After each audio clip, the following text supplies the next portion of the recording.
সালাম আলাইকুম বাবা। ওয়ালাইকুম সালাম। ভালো আছেন নি আপনি? আলহামদুলিল্লাহ রে ফুট।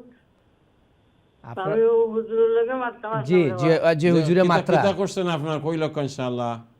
বাবা ভালো আসনি বা? জি আলহামদুলিল্লাহ, শুকরিয়া, আপনার দোয়া আছে, ভালো আছি। জি আমার লাগি দোয়া করি রে ভাই। যে আমি একটা নমাজের মতো দেখেছি আমার স্কুল।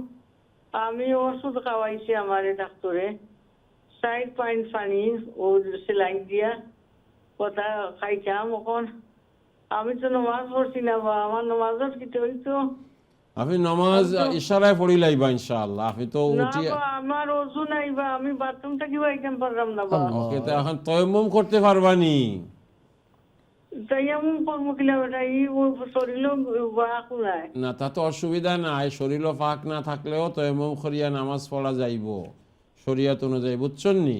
শরিয়াত এলাও করে যে শরীর ফাঁক নাই, না ফাঁকি থাকলেও তয়াম্মুম করলে, পানি তো আপনি ইউজ করতে পারতা না, এখন তয়াম্মুম করিয়া যেতে পারেন আপনি, ইশারায় নামাজ পড়ি লাইবা ইনশাআল্লাহ, বুঝছেন নি?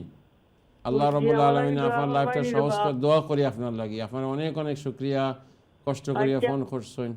আর আমরা দোয়া করি আল্লাহ রাব্বুল আলামিন আপনার শেফা দিতে। আমিন, আমিন ইয়া আমিন। রাব্বাল আলামিন। বহুত শুকরিয়া আপনার। জাযাকাল্লাহ।